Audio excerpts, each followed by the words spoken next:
and welcome to the Meeting Your Soul podcast. I'm Farah, your host, and today I have Dylan, who is a fellow yoga instructor at Hot Yoga and Shefa in Roosevelt, and is also a holistic nutritionist. And I am so excited to have you I will here. be a holistic nutritionist. I've already decided that you are one and that you will be one in the future. So pretty much treat her as such. So, but we've talked about this a little bit, and we'll definitely dive into it deeper.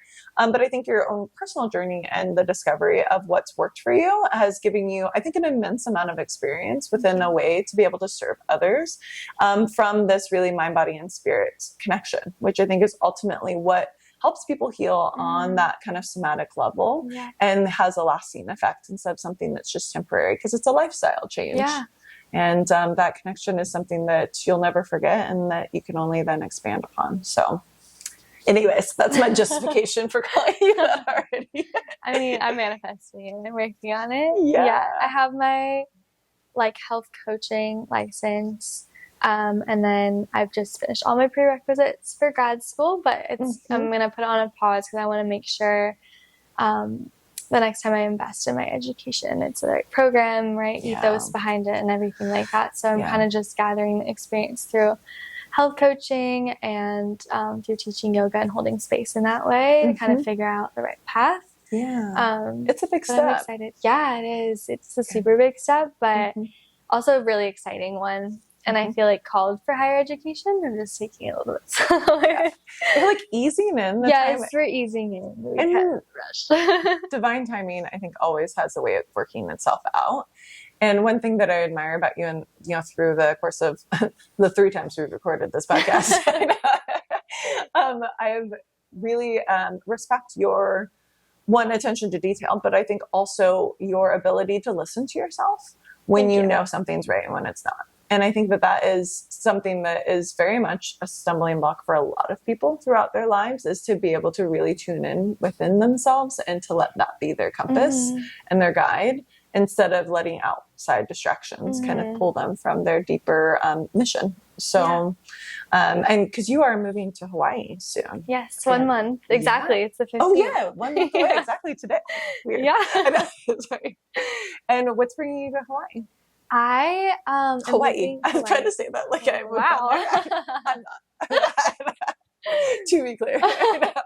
I am moving back. So I lived there 2 years ago almost. And I knew that moving back to Seattle was a temporary move, and I kind of played a lot of places through my head, and that was the one that kind of stuck, and the pieces kind of started to crumble, or not crumble, but the opposite. I started to build some bricks. Yeah. Yes. Yeah. Yeah. So I just felt like it was the time to do so, and kind of this time in my life where I'm ready to spread my wings once again and dive into the unknown. And I think I learned the most through putting myself through change. Yeah. So I'm excited for a little change, but also a little familiarity to go back to Island and see my friends and build a little bit more of a community there and set some roots. I haven't set roots ever. Even in college, I kind of had one foot out the door almost. So it'll be the first time where I'm I'm going to move and try to actually settle, which I don't even like the term settle for me. I'm a slight commitment phobe in life, and so I have a hard time being this is what I'm going to do, and saying that it's going to be forever. I think it's just kind of a scary thing, because then it feels almost too permanent and stuck in a way. And I don't think stagnant. anything is ever permanent. The law of nature is change is everything. The only constant. Yes, exactly. And so I'm going into this with the full knowledge, acknowledgement that if it doesn't feel right, there's no need to force myself to stay. But I think my intuition's telling me it's something that I need to pursue for right now, and that might shift and change a lot in the future. But just for right now, it's the right time. So I'm going to challenge myself, shipping my car. It's happening. I paid yesterday. You're it's happening now. It's literally getting picked up on Monday.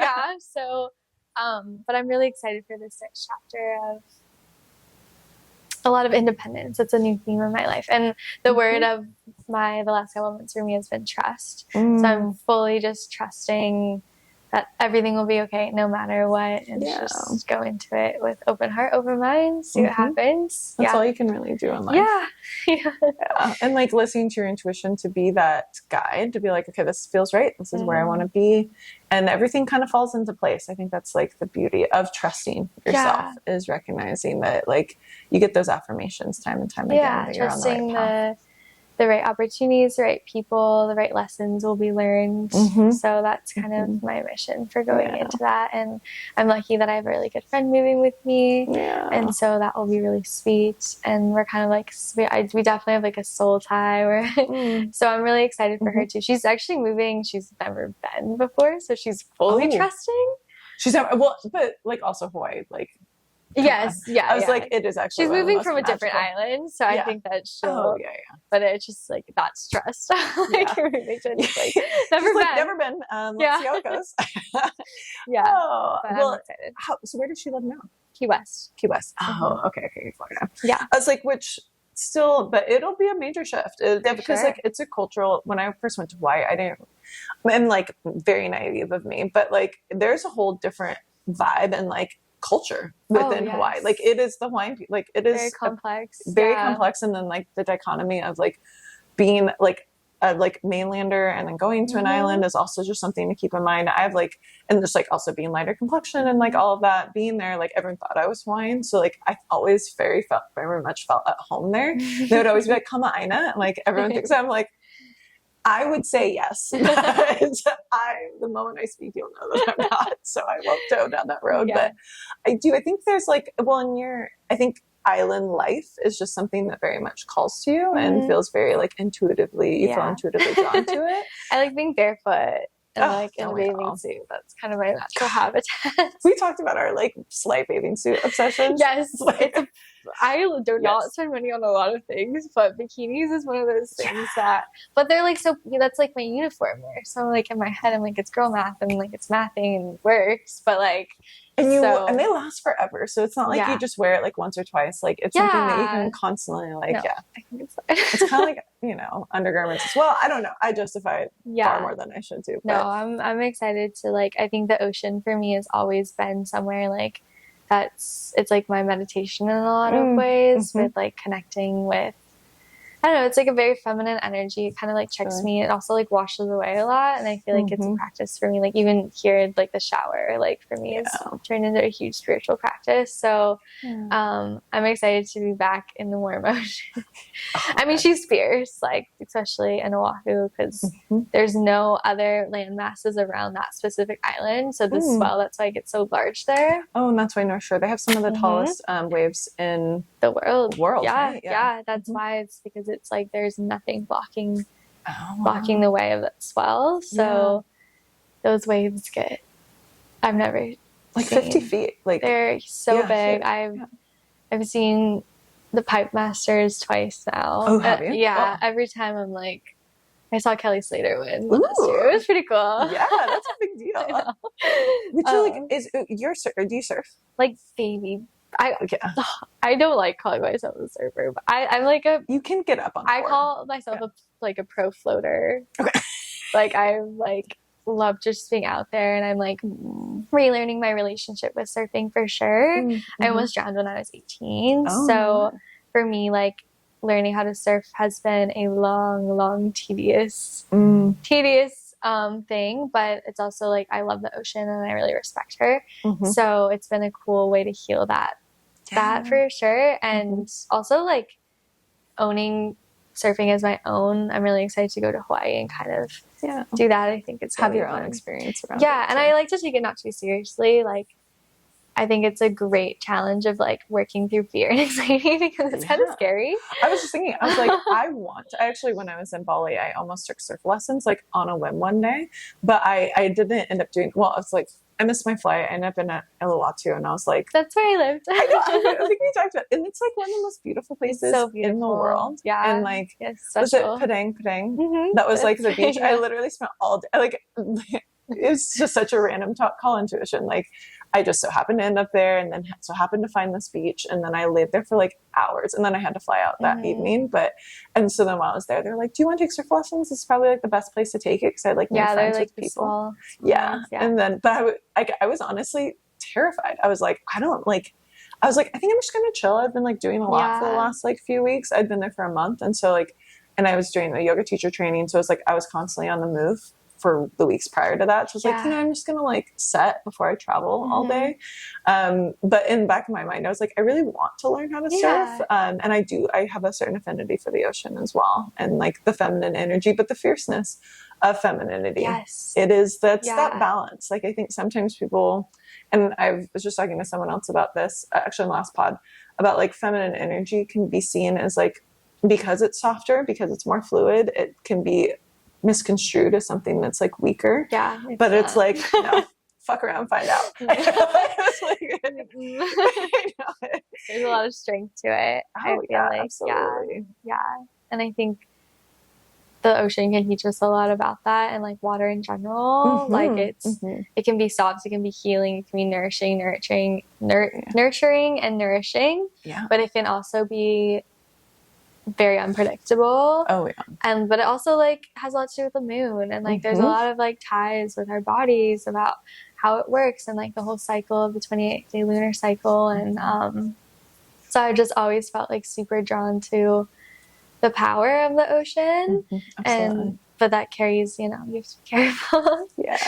So well, and that more I think yin energy as a whole, and we've kind of touched on this, but like, is that what drew you to yin practice? I think is like that softer, like kind of tapping more into your feminine energy. I think I was operating from a very young stance when it came to the way I treated my body, and being super harsh and rigid about how I was like nourishing it, like restrictions, viewpoints, exercise. I always was like, the more is the better.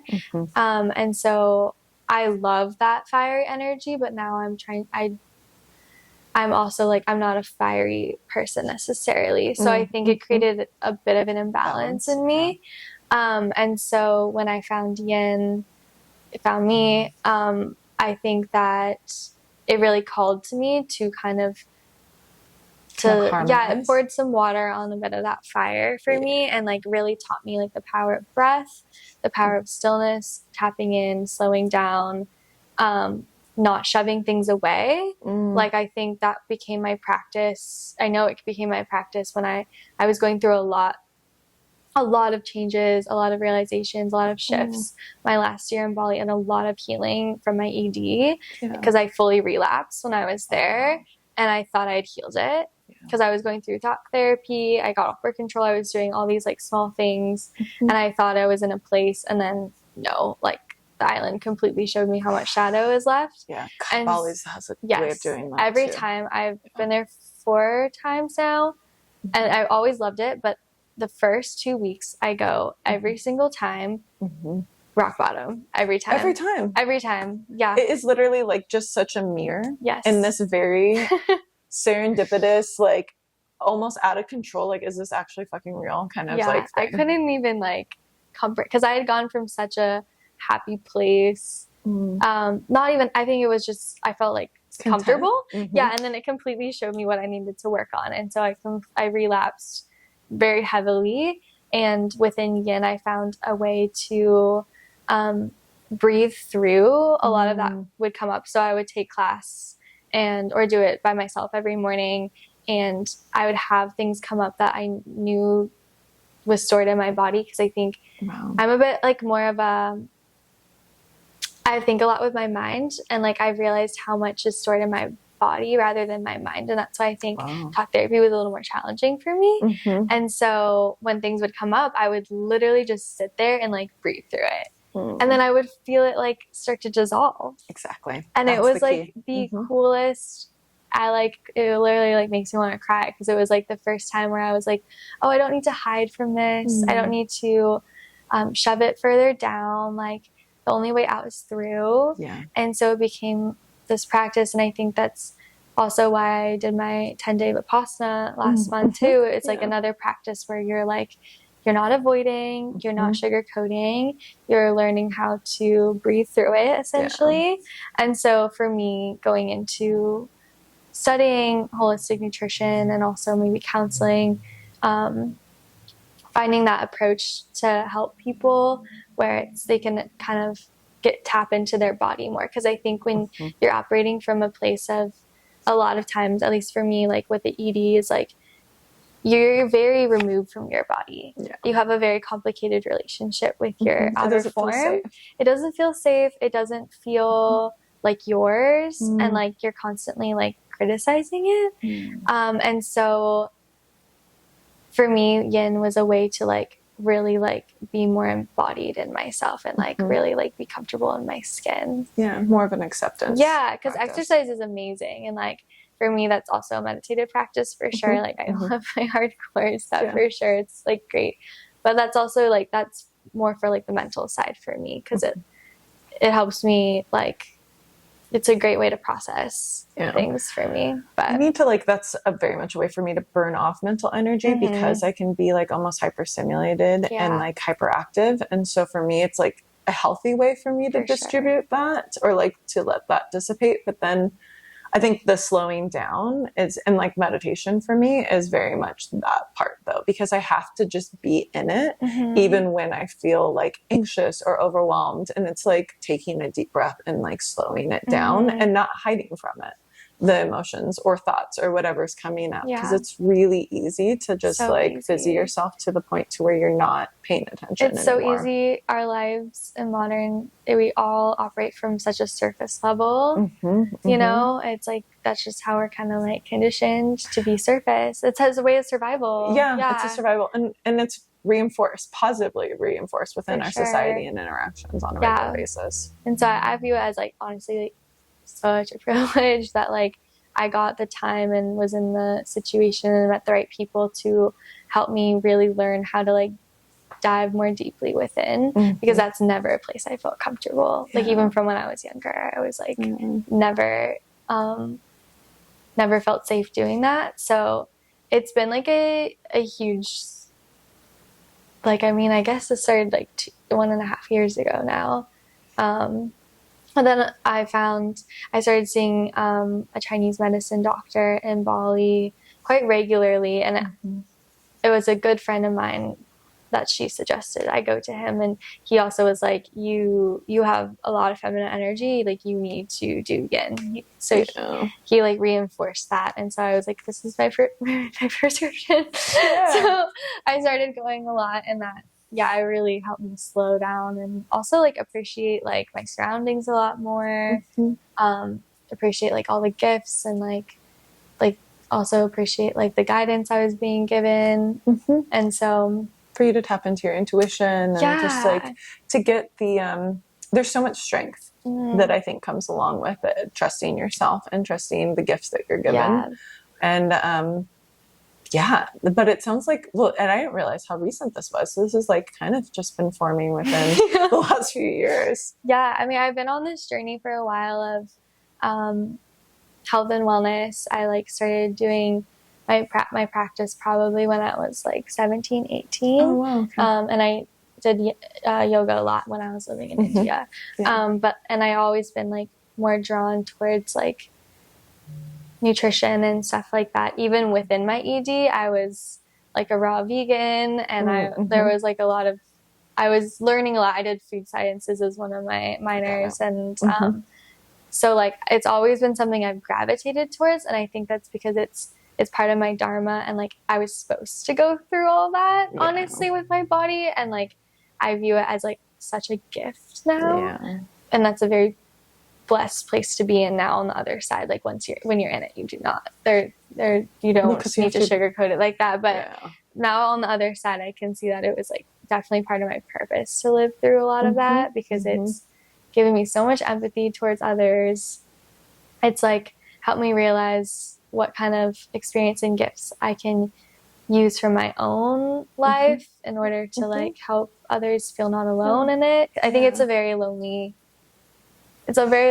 thing that people, when they're in it, feel like they're the only ones or alienated, because it's a very you feel very breakable in a lot of ways, and you're hiding. And yeah, it's like, I think that that's, as someone that has quite a few friends that have struggled through it and had very much my own journey within my body image and throughout my life, to be able, I was always so paranoid not to be restrictive, just because I knew how easily I could slip into that. And so because there's a control factor, you know, sure. it like brings it back. And it's like, if I do this thing, I'll get the results that I want. But it was never satisfied. And I think that that was the part that I struggled with. It was like, I could never be enough in my mind. It was never enough. And so I had to really delve into that. But then the crazy part was that once I became okay, like once I really accepted my body for what, especially then you go through pregnancy, and that's like a whole nother fucking can of worms. And like gaining weight uncontrollably was like one of the worst things that like, I didn't think I would have bothered me as much as it would. And I like went through a whole, like, I'm not attractive. I'm like, I think moms, anybody that's gained 40 pounds uncontrollably, I actually ended up gaining 60 pounds. It was not an easy feat, but I do believe though, that whatever like our struggles are truly a part of our path and our dharma, how our purpose of how we give back, because there's no way for us to truly understand and how to support someone else going through that unless you've gone through it yourself. And not like surface level gone through it yourself, like really been in the depths, gone through it yourself. For sure. It's opened up so many conversations with people too, realizing how many like different forms it comes in, how everyone's experience is like so unique and their reasoning is so unique. But I think there's also like some key ways in order to like help support that I've noticed. Just with talking with friends and other people and coaching and all that. And so I think like the mind, body, spirit, energy approach, like approaching yourself as a whole being and not necessarily putting a band-aid or trying to hyper focus on one of those aspects. Because I think that's how my treatment definitely went. It didn't feel like it was whole. And so approaching it more as like you're a being, and this isn't it's a coping there's a lot of mechanism. And it can spread up for so many reasons. And I think in our world, it often gets attached to like a lot of aesthetics, but there's so many reasons for it to be like, to have that start to manifest. The origin point, I think, is varied depending on who someone, like someone's experiences, where and like the inception of it is always the part that, and that's like my psychology background, that's always what I'm like the most obsessed about, is like, where does this stem from? Like, what's the root of it? Because then I think that's going to give you a really good indication of how it's grown and why it's grown the way that it has, and how to not necessarily chop it down. That seems aggressive, but I say that all the time. Okay, I was like, chop it down. I was like, I rip out. I know exactly where it's located, and I rip it out. It's the only way to get through it. And like, but that's, I admire your willingness to be able to go there with people though, because then also that's going to, like, sometimes it can be triggering for for you too. I think that's why I'm taking this career path with such ease, like taking my time with it. And like, it's only been till like I got my health coaching license in 2020, 21, and I'm just now circling back because I knew that my healing wasn't done. I like subconsciously. And so like I needed to hit rock bottom again. Like, I guess it was like a year and a half ago, 2 years ago, I needed to heal that root. Like I really needed that before I felt like I could really pursue helping others. And I knew that deep down, and I know that healing is not linear, and there's definitely, it will always be part of me, this. But if I'm operating now from a different viewpoint, different perspective, and you're never going to be like perfect. You got to start somewhere. So now I'm like, I feel like I'm in a place where I can like ease into that path more now and like lean into it, trust myself. I feel like I notice when triggers come up, and I can talk to them with a lot more kindness and like I can see them more. Be more objective. Yeah. And so like now that's why I've been so slow with grad school, is because like I didn't want to, I knew that there would be a lot that came up, Yeah. and I wasn't in the right place to be there. Yeah. So it was super pivotal. I went through that last year for sure. One that also recognize that the path isn't linear, you know, like it's going to be cyclical, and that things are, you think you healed through something and then it's going to resurface. Yes. And then it's like new layer. For sure. And then, but like being kind to yourself in the process to know that that's okay. And it doesn't have to be an instant fix. And it never is, because it's a life journey, and it's going to keep, resurfacing. And that's why it's like, the more I learn, the more I tell myself I've learned nothing. Like I definitely learned that a lot this year, is like, there's so much more to dive into, and like more inner work, more like working towards what I want to do, and like all these things. And that's super exciting. Yeah. It makes me feel like, oh, there's like so many infinite possibilities. Like you don't need to get so attached to like a specific path. And to always be a student. You know? Always. I want to always have that like beginner's mind in some ways of like, I feel like that's part of like life, you know, is like just living, man. See where this goes. Yeah. Allows for mistakes to occur, for the path to shift and change. But I think you've gotten like kind of a crash course within your life, because you've like bounced around, you've moved other places. You're like, I think, almost more comfortable in discomfort than maybe in like what feels like settling, if you will. Right? Yeah. I think that's also been like kind of part of the path for me. And I think I really learned through change and like spreading my wings. I think I learned through experience. I think we all do, but I really so that's why I'm like, oh, like I do have there's a lot of fear of the unknown going into this move, because I'm moving single by myself for the first time ever. And that's a huge shift for me, for sure.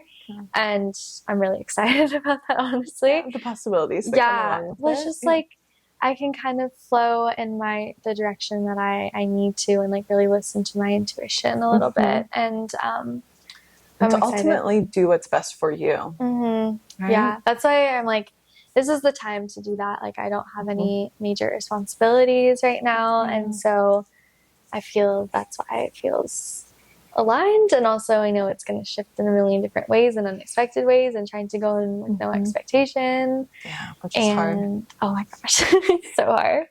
I'm a little bit of like, I'm a free spirit, but like a planner. I feel like that's the duality of my chart that comes in. And I'm like, I could be very comfortable in very uncomfortable situations and like book a plane ticket the next day if it feels right. But I also really like to feel safe and like prepared for things. Like I don't like, it's the preparedness. And so like, I've been planning this move for a year.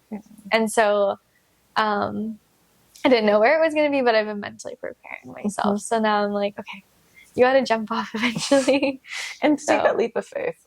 And like, you mentioned this. So you were moving the same day that you moved back from Australia, or that your plane ticket's on the exact same day, which I don't think if you can get a better confirmation than that. I know. It's like I sat on my couch when I learned that for like 5 minutes, and I was like staring, and I was like the universe is so real. I was like really like shaking, because when I left Australia, that was like a huge shift. And that's like my teacher training for Ian was the next day.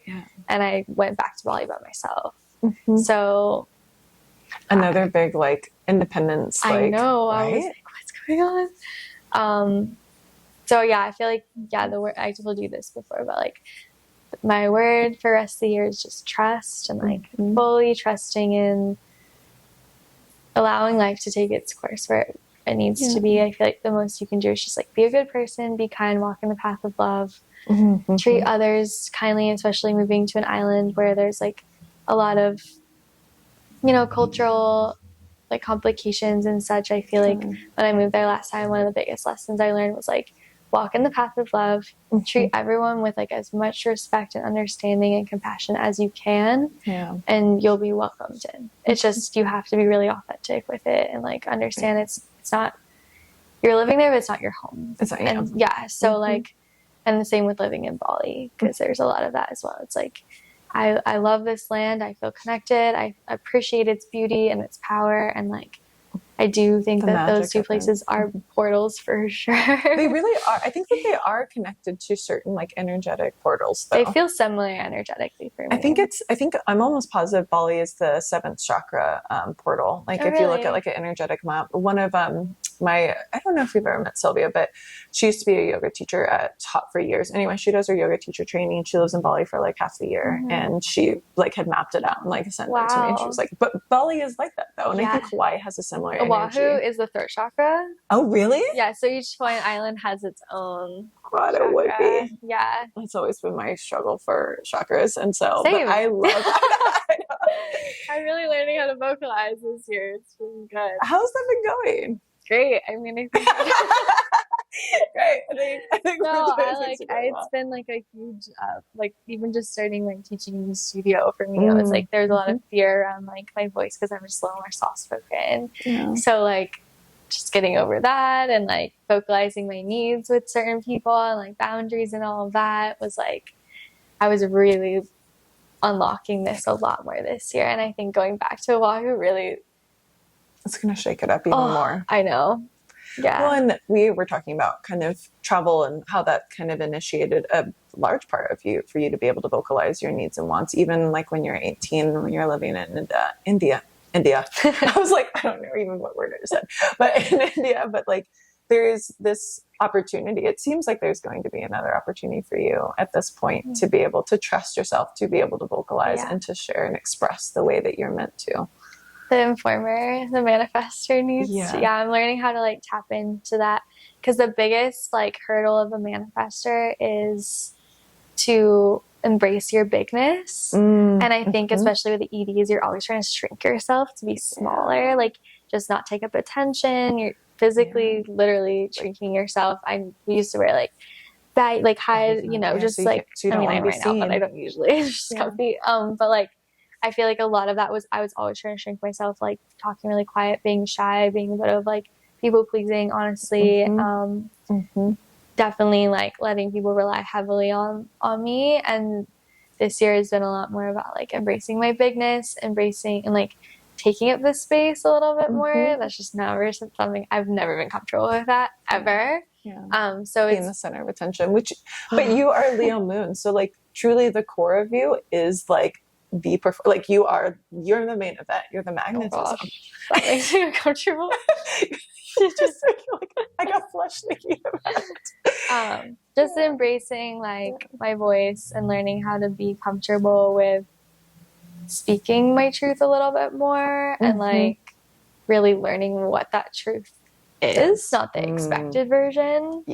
Has been that's a big piece. It's like not saying it because it's what you should say or what the right thing is like to your say. expected path or like what people expect from you because you've been a certain way. Because I've been way more straightforward in the last couple of years than I ever was before, and people aren't used to that, and so it can create some. You're just restructuring. You're disrupting kind of what their view of you is. But it's been cool. I've been like really enjoying it, and like I feel really grateful for the community at Hot and Shefa because it's been like a really beautiful place for me to like reground. Honestly, I feel super lucky. It is. Well, and like Leah's leadership is so like be who you are unapologetically. And I did Next Level. Did you? I did the Next Level. Shit up for me. Oh my gosh, I did it too. It was because it really is all about it's all literally that's like that was the biggest. I think my voice changed significantly after that experience. Well, and to be, I think as a manifestor and also just someone that's more intuitive, it's like to allow the downloads to come through and to be expressed without any filters gives like that is tapping into what like truly your purpose is to be able to express yourself in the only way that you can and to express your truths the way that only you can. So I'm excited to see what's next. Thank you. I'm excited to see what's next for you too. I feel like there's so many good things coming for so many people right now. I really do. I don't know. I've just seen it so much. And like, I feel like with the new year, it's a new fresh start for a lot of people and to kind of let a lot of like baggage from this last year kind of settle. It has been a wild ride. I thought this year was going, well, my Vedic astrologer was like, this is like a big year for you. And it was, but it was like so many obstacles. And I felt like I was just butting up against all of these like patterns that I've been living within the restraints of. And I thought that I'd broken through all of them. And then it was like, Just nope. shows you. Yeah. Yeah. But I think that that's the only way you can really grow and the only way you can really heal. And like to be able to experience it multiple times and then make it through to the other side. The only way to like grow is to be buried. You know, you need dirt to grow seeds. Oh, I like that. I know. Water it a little bit. Yeah, like I think like there's difference between letting yourself be buried and just staying there, and then kind of tapping into like the growth you've had before to like water that seed and like let it grow. And sometimes things take time too, and like patience has been key too. Is like you can't rush this kind of journey. It happens the way it's meant to, and sometimes it's really slow. Well, the season and everything else, I think, plays a part in that too. The environment has to be right for you to be able to like bloom and not be frozen over if you come up at the wrong time. So. Not whack down. We're growing roots and like the sustainable and like the right roots and like the right setting and the right dirt and like everything like that, I think also plays a part to be able to show up in the way that you're meant to. So I bought a journal the first time I ever saw my doctor, and I did a lot of body work with him, and I knew I wasn't listening to my intuition about so much stuff. And the journal I bought said intuition on the front. And this journal has been like with me, and I just finished it last week. Really? And you have to look at the first entry. You have to go. I know, I did. You did? Okay. I was like, I was sitting in a cafe, and it was the first time I'd ever done I did a lot of different like modality things, and I was like completely shaken up, and I was like, there's so much I like there. I was like, it was crazy. I remember exactly where I was. I was in Duluth. I was sitting at Alchemy Cafe. Oh, I actually been out. Cafe. I was definitely looked like I'd been through it too. I mean, a lot of people there look like they've been through it because it's just a funny place. But that was like my word for this year, is like how to learn how to listen to my intuition. I was definitely not listening to it before. I was afraid to, and which is crazy. And so I just bought. So it's like a small local company in Bali that makes these journals, and I was like, this journal was so potent for me. Like I was like, I need to buy another one for this year. So I bought the journal that says create. Ooh. And I just got it, and so now that's going to be my word for this year. Oh my gosh. Because it's just like they make it out of old Balinese kimonos, and it's like a local family that makes these journals. So I was like, I don't care what the customs fee is. I was like, I need this specific journal. Well, and there's going to be frequency that comes along with it. And the fact that it's create and you're going through this like major shift and like spreading your wings and moving to a new place and vocalizing, and it's going to like, that could be the catalyst for like whatever comes into fruition over this next year. I'm ready to like create a little bit more. And I think now that I've figured out a little bit more of like my path and feel more discerning and like my gifts within that path, like I can create a lot more. So, and to be able to like let it come from that more the essence of who you are, and like she's coming out. I'm coming out. Anyways, we won't start singing now, but thank you so much for being Thanks here. for having me. This is the first time I've ever done something like this. I know, and it's like thinking of like expressing to talking through it, like and this is so much of why I started the podcast, was to be able to like break some like barriers and things that I have for like expressing myself, especially when it comes to like the spiritual experiences that we're all going through, but sometimes we don't recognize that we're not doing it alone, and there is a collective energy that's changing, and let's do it. Let's help each other. Let's help each other along the way. So for if people want to connect with you, where can they find you? Well, since I have a pasta, I've been pretty much off Instagram, but I'll be back on it. I need to take a little break. But it's at Dylan Shae, SHAEE. DYLAN SHAE. So connect with her, see her. She is stunning and also just a beautiful soul inside and out. And also, who knows what's going to come up, because there's a lot of change coming. So I am curious to see, and I hope you share your journey as you go through it. I will. I'm working on like a website for health coaching right now, and I just did all of that. So that will be out soon. And connect. And thank you all for being here. Thanks for listening. And hopefully I will see you very soon. And yeah, if you ever have a topic or something that you'd want to discuss or you want me to discuss, feel free to add it into the comments and I'll make sure to touch on it in the next episode. Peace and love. Bye.